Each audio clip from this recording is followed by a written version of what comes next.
welcome back to the Vulnerable Woman podcast. I'm so glad that you came to join us today. So, Zay, we've had so much going on the last week and a half-ish. Yep. So we missed you guys last week. We had a little bit of a snowpocalypse here. Now, to some of you, I know that I have some friends up north that watch from time to time. You would probably laugh at what we call a snowpocalypse down here in Houston. I mean, what was it, 2 inches? Yeah, if that. Yeah, but the issue is people don't know how to drive here. I'm one of them, I'll be honest. Like, if it's icy out, I'm gonna stay at home. I'm not even gonna attempt to go anywhere. But yeah, we had some snow, so that was pretty exciting.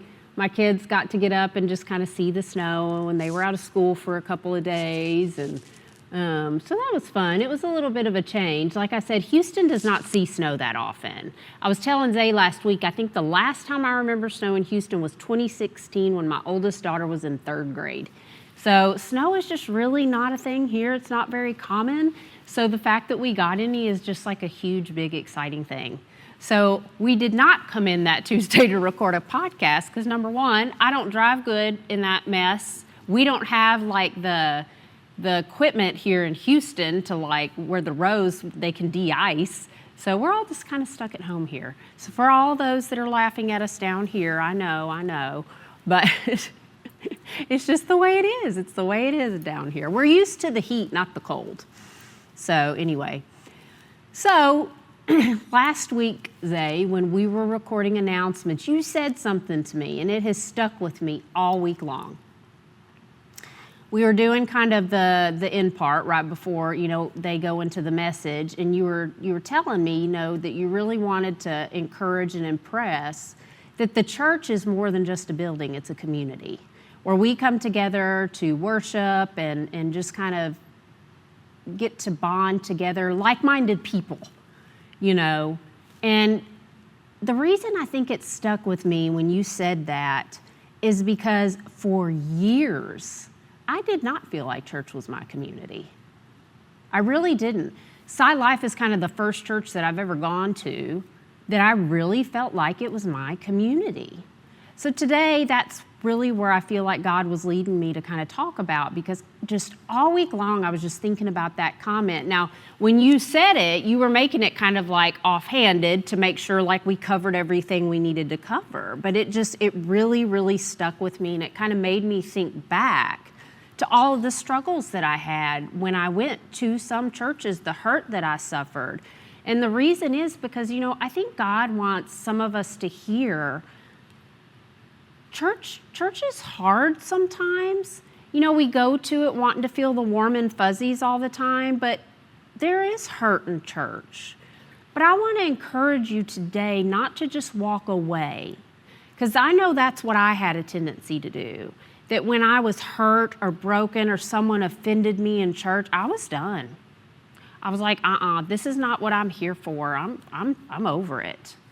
A lot of times, we stuck around because Jeremy, he played guitar there, and then church just became a place where I would walk in the door, not really say hi to anybody. I'd sit in my seat, put on my, I won't use the phrase, but put on my grumpy face. How about that? And didn't really want people to come talk to me. He's laughing at me because he knows what I'm talking about. Y'all know what I'm talking about. I'm just not going to say the 3 letters. But I did. I walked into church. I was not an approachable person.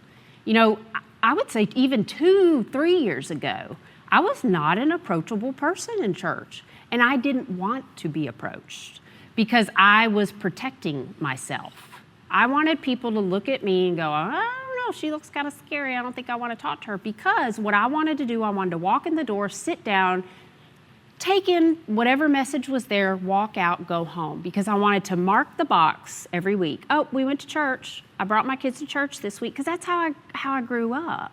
I grew up, that's what you did. But back then, it was Sunday morning, Sunday night, and Wednesday night. It wasn't just Sunday mornings like it is now. It was three times, And so it became more of a habit than it was about community and relationships and making disciples and all those things that I've I've grown so much in over the past probably year and a half, 2 years. And I feel so thankful that my church has taught me that.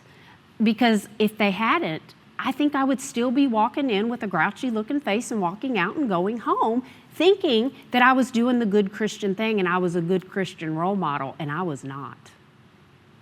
So you've heard me talk about, and I think it was one of the, like episode 2, 3, I shared one of the hurts that I dealt with back when I was young. At a church, I was married prior, and I found out, that I was pregnant before marriage, and I was approached by someone in the church in a very judgmental way.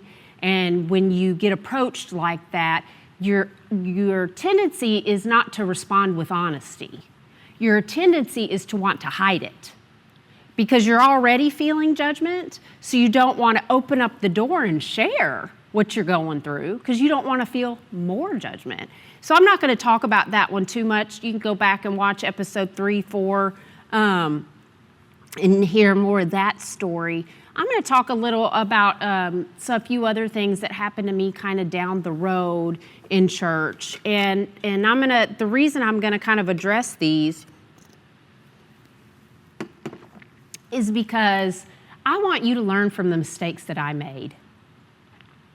Because I did, I wanted to put the blame all on the people in the church or the individual that I had felt hurt me.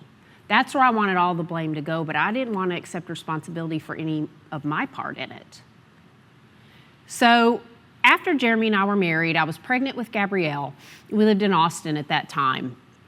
And I was doing just kind of a little part-time job. I was working in a salon as like a cashier because that was the only job I could find. Even though I had a college degree, it was just really difficult to find a job. So a friend of his, who later became one of my friends, she said she does hair, and she says, hey, I know it's not much, but she said, why don't you come work up here as a receptionist? They need somebody, and you can at least do that until you find something else. So I was like, great. So I did that for a little while. I don't really remember how long. And then someone reached out to Jeremy. They knew that my degree was in Christian education, church ministries. A church was looking for a kids pastor. And so I thought, oh my gosh, yes, like that's what at that time, that's where my heart was and really where I wanted to be. So I went, Jeremy and I did an interview together, and we decided to accept the position there. I don't remember quite how long we were there, maybe a couple of years. I was more part-time than full-time because I had Gabrielle at that time. She was little, so I was trying to kind of be a stay-at-home mom, but still bring in an income and support my family. It wasn't a very large church. They met in like a strip center, kind of. And so I would go in kind of part-time. Gabrielle would get to come with me, and Jeremy was kind of part-time a little bit with me. So, him and I did it together. And I really enjoyed it at first. It wasn't just a ton of kids, but that was okay. I didn't care about that. We put on a few events. That was great. But for some reason, the pastor's wife at that time and I did not get along. Then I think I was very defensive as a staff member at that time. I was young. I was probably 27-ish, 28 years old. So a lot of correction that she would give, I would get on the defense a lot. At the time, I didn't see it that way. I can see it now, but then I didn't see it that way. I always thought, I was like, oh, she's just trying to be critical, or she's just trying to be in charge, or she's this, she's that, right? And her and I just constantly butted heads, and I remember, I think I cried over it a ton. I just was, like I said, I was very young. I think I was still a little naive to some things in church, and I just did not take criticism from her well. Well, we decided to have this talk it through moment one day after church. It was me, Jeremy, her, and her husband, who was the head pastor, and it was the four of us sitting in there. I don't even remember, I'll be frank, I don't remember what was said. I couldn't tell you. But what I do remember is they said she said something, he said something. I can't even remember what was said. That ought to tell you how insignificant it probably was. But for some reason, my defenses went up and I got super, super angry. And I remember I got up and I want to say I even walked out, and Jeremy kind of came out and got me to, like, you know, calm me down. He's like, babe, don't overreact. You know, my husband was always the voice of reason for me. He said, I understand why that hurt, you know, and he was trying to kind of bring me down, to bring me back in the room. And I did. I went back in the room. I mean, I think it ended okay, because her and I, we did kind of get along better after that. I think it was just kind of a thing of respecting each other's boundaries. And now I would have handled that situation totally different than I did then. Totally different. So a lot of that was really on my part. Now, was she 100% not responsible for her actions? No. But I think her and I both played a part in that. A lot of that was inexperience. A lot of it was me being young. But a lot of it, I think, was also some previous hurt. But that experience led to even more hurt. And I don't remember how long after that we were there. My husband wound up getting a job offer. I do remember there was one time where we got called into the pastor's office, and this was another reason. I think this is really where we decided it was time for us to move on.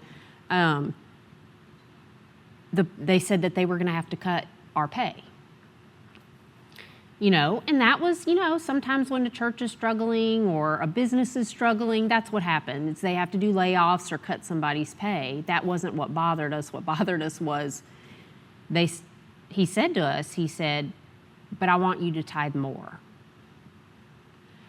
And I remember Jeremy probably had a pretty good response. I think I just kind of sat in silence at that time. And I remember him and I just decided it was just time for us to move on. And God kind of led us to a different city. But what's funny about that situation, after we left and we moved on, we moved to the Waco area, God put us in an amazing church that really helped us grow and learn and understand what church was really meant to be. And last night, as I was kind of, you know, finished preparing for today, I was kind of I always like to go over what I'm going to talk about with you guys, with my husband, get his thoughts, get his feedback. He goes, you ought to share with people how long it took you to make friends. And I was like, oh.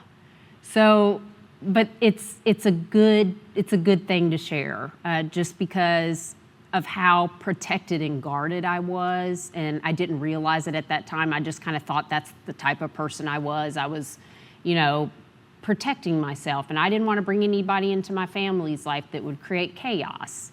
So there's a joke anytime Jeremy and I would move to a different city with friends that I have now, that it would take me a good 1 to 2 years to make a good friend.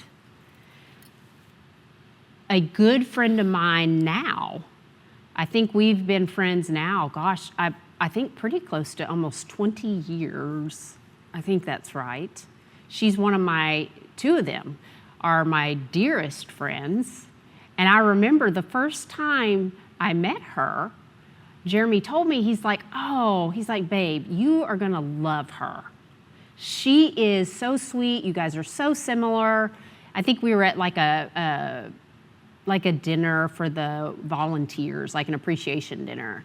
And I remember Savannah, my youngest, she was real little then, and she was sitting on my lap. And I remember I just kind of looked at this, and I'm not going to say her name, but I looked at her out of the corner of my eye. Beautiful, you know, beautiful family. And I looked and I said, I'm not going to say the word I said. But I'm like, no, I don't think so. She doesn't look like, you know, her and I would hang out. But I did say she looked like the B word. I'm just being real, y'all. I'm being real. I'm being real. But that's the person I was then. That's who I was. I was prejudging her because I was trying to protect myself. I looked at her appearance assuming that that's the type of person she was, when it wasn't the type of person she was at all. But I was doing it to protect myself, and that's not an excuse. But I was doing it because I had suffered so much hurt from other women, from other people that I had worked with, from church staff members that were women. So I was doing everything to put that like fence up around my heart saying, not today, I'm not interested, sorry. How many of you do that? I'm going to ask you, how many of you put a guard around your heart and you don't allow people in because of past hurts that have been done to you? I'm not even saying it has to be a church hurt. It could be a friend, a family member. How many of us protect ourselves from something? Even now, sometimes I will catch myself if something hurts me popping off at the mouth. It'll come out of my mouth before my brain can even think of what I said. And then all of a sudden I'll think of what I said and I'll be like, oh my gosh, why did I say that? That's the old Tara coming out, not the changed Tara. So that stuff, it can still sneak up on you. The devil likes to use our past to destroy our future. Don't let him do that. So I'm going to ask you, what in your life today are you protecting yourself from that you don't allow people in? Learn from my mistakes. Learn from my experience. And if you can relate to that, if you feel that, go and make a comment, write it in the chat, send us a DM. We want to hear from you guys. We want to know. We want to know what you're going through. We want to know the hard things. We're here for you. We want to pray for you. Let us know what we can do for you and what we can help you get through. Because I'm going to tell you something. I've been there, and if I hadn't, I guarantee you somebody else has. So later on, we moved after that, went to College Station, then came here to the Houston area. And this is the part that I laugh about in my life. You know, my husband, like I said, when we go to a new church, he's like in. Like he wants to try out for the worship band, get to know people, meet people. Me, I'm the complete opposite. I wanted to go in, not be spoken to, be an observer, and just go from there. Just about every friendship probably that I've made at church has been because of my husband, you know. Because he would say, hey, I think you'd really get along with this person, or hey, you should speak to this person. But you know, I decided probably a year ago that I needed to change that about myself. I needed to change that and be more inviting to people. I remember meeting my pastor now for the very first time. And again, when I met them, my pastor now and his wife for the first time, I was still the broken person. And still the very guarded person. Jeremy had played in a golf tournament with him, and we had gone out and sat on the porch, and we were talking, and they were trying to get to know us, and I can't remember if they asked a question or I don't remember exactly. And I don't even remember a lot of our conversation. But I wanted to make it clear to them, don't expect me to get involved anytime soon. I think I said something to the effect of, my husband is the one that jumps right in. I'm not that person. I take time. I like to figure out where I should serve or where I should be. And he gave me the best response. And I remember I walked away in that moment thinking, wow, that's commendable. Because when I told him that, he says, well, when you're ready, we'll be here waiting to help you find your place. Hey guys, quick interruption. Just a friendly reminder, please like, subscribe to our channel, and hit that little bell at the bottom so that way when we have a new episode come out, you get a reminder. So now back to the podcast. There was no push or shove or we expect our people to jump right in or anything like that. I think he saw that there was something inside of me that was broken from that. And a church that we had even gone to before, I struggled in a little bit because I would offer to assist or help in certain things, and they'd say, yeah, and I'd follow up with them. They'd say, oh no, we decided X, Y, and Z, or so-and-so we put here, or whatever, and I got to a place where I'm like, okay, I'm just not gonna offer anymore. Like I've offered to you several times over and over, you don't take it, so I'm not going to offer. You know, it wasn't even a thing of, oh, we don't need that right now, but could you serve here, or let's help you find your place. And so there was just a lot of brokenness and defensiveness inside of me. But going through our discipleship here, meeting people that loved on me and were patient with me and got to know me really helped my healing journey in that. And, you know, one thing is we have to forgive. Whoever hurt you in the church or at your work or in your family, we have to forgive them. And you may say to me, well, Tara, I don't want to, or they should apologize to me first, or whatever it may be. They hurt me, you know, not vice versa. Why should I forgive them if they haven't even said that they're sorry? It's what God asks us to do.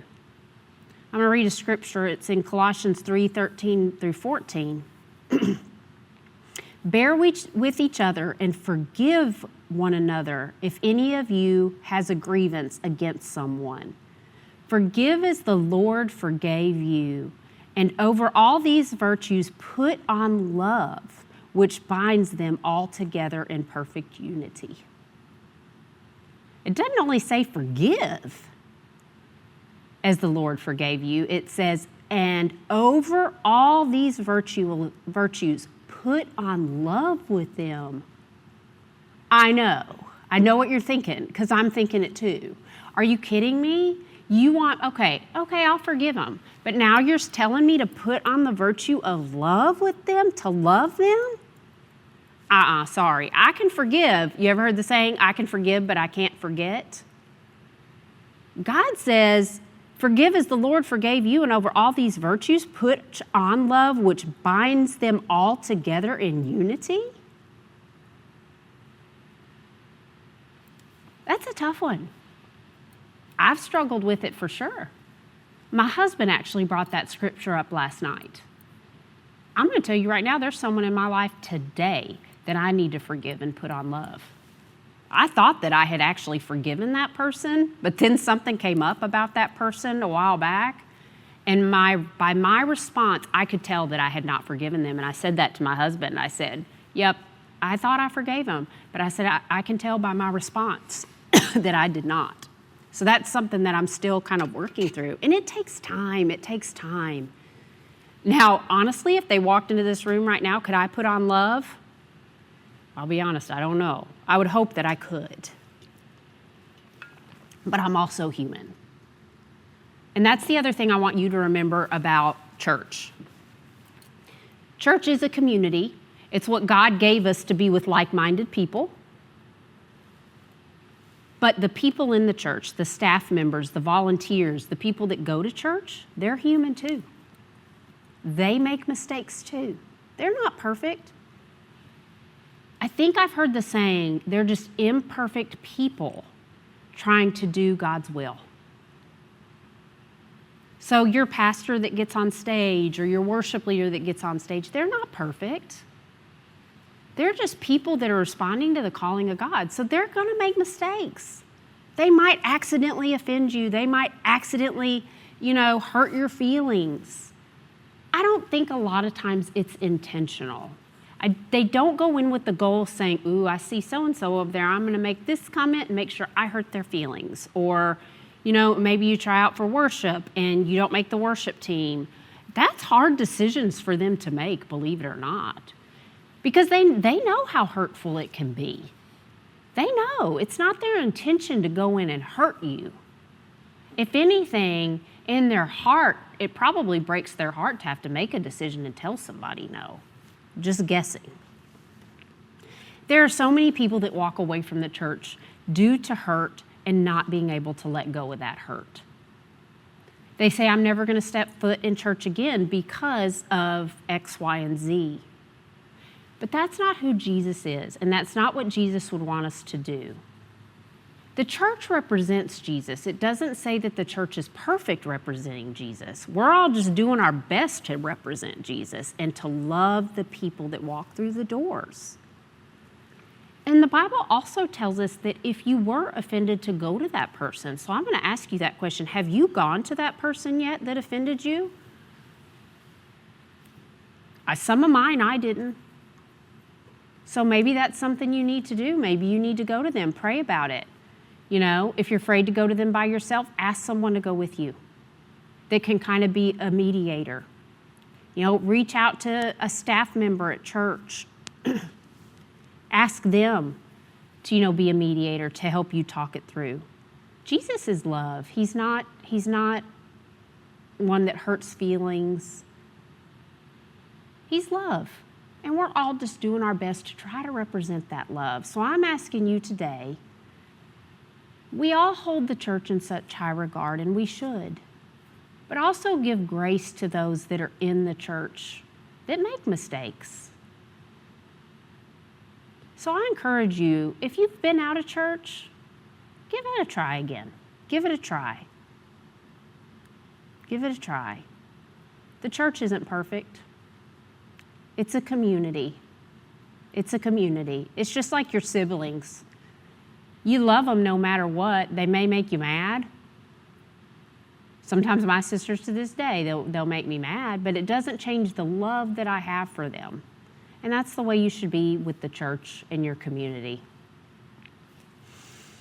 In Hebrews 10:24-25, it says, "And let us consider how we may spur one another on toward love and good deeds, not giving up meeting together, as some are in the habit of doing, but to encourage one another, and all the more as you see the day approaching."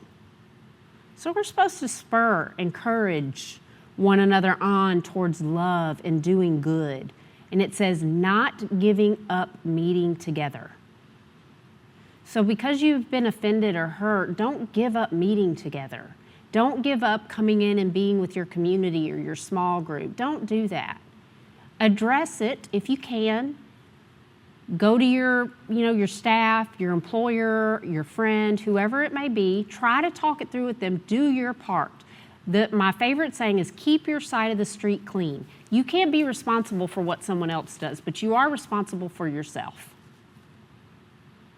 And it says, not giving up meeting together as some are in the habit of doing. I'll be honest with you, there have been times where I've said, I'm over it. But I knew better. And I've been blessed to be taught to know better. But it doesn't mean that it makes it easy. It doesn't mean that it makes the hurt any less. So please don't think that I'm trying to diminish your hurt. I'm not at all.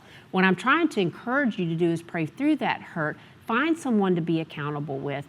Find a disciple maker, someone that can encourage you, keep you accountable. Go talk to that person. If that church isn't a fit for you, there are thousands of churches around. Go find another one. Okay? Just find your place. Be around like-minded people. Be in your community. Acts 2:44-45 says, all the believers were together and had everything in common. They sold property and possessions to give to anyone who had need. Now that's talking about the church in Acts, where they all just they came together, and it says that they had everything in common. The more you spend time with your community, the more like-minded you become. Do you ever notice you maybe if you have kids and they start hanging around a friend that's not, maybe not your favorite? You know, maybe doesn't quite have the, I don't know, what word am I looking for? They don't behave in the way that you want your child to behave. And then all of a sudden you see the way your child behaves becoming more like their friend. You start to become like the people that you are around. So find those people that are going to help you and encourage you to be more Christ-minded, more like-minded, more like Jesus. Find those people. And I'm going to end with this. Psalm 147:3. He heals the brokenhearted and binds up their wounds. God knows your heart is broken. He knows that you've been offended. He knows that that bothered you. He doesn't expect you to ignore it, but he does want you to come to him for healing. He'll guide you in the right steps, and sure, you're going to make a mistake along the way, or you might say something you shouldn't. Just over Christmas, it was New Year's, I saw the old Tara pop up. I did, and I said that to my husband. I said, "Ooh, where did she come from?" Yeah, God healed me of those hurts, but the devil likes to take our hurts and use them against us still.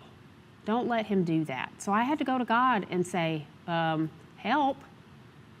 Don't let me go back to the old me. So I went to that person. I let them know that they had kind of hurt my feelings and that bothered me. And we talked about it. And we were like, they said, "Oh, I kind of knew I hurt your feelings, and I'm sorry." And it was resolved within a few minutes. So I encourage you, don't walk away from the church because of hurt or brokenness. Try to find someone that will help you get through that brokenness, that will love on you. That's one thing I was so lucky with here at my church and with my pastor and the staff here. They loved on me. They did. They didn't know my hurt, but I think they knew. They could see it in me, that I had been broken somehow. But they loved on me, and they were patient with me and helped me get through it. And I don't even think they probably knew that, but they did. And that helped open up so many opportunities for me. And it will do the same for you. Guys, let us know what you're going through. Let us know your brokenness. Put it in the chat. If you're not comfortable with the comments, go to our Instagram page. Send us a DM. We'll respond to you. We want to know what you're going through. We want to pray for you. We want to love on you. We want to be there for you. I'm not just here to sit behind a camera and then walk away and say good luck with your problems. We're here to support you as well. So just know that. Let us know what we can do. And remember, your church is your community. And if you can't find that where you're at, go find it. Go seek it out. God wants you to be in a place with like-minded people who will love on you. Thank you guys so much for joining us today. Remember to let down your guard and be vulnerable with God this week. Have a great day.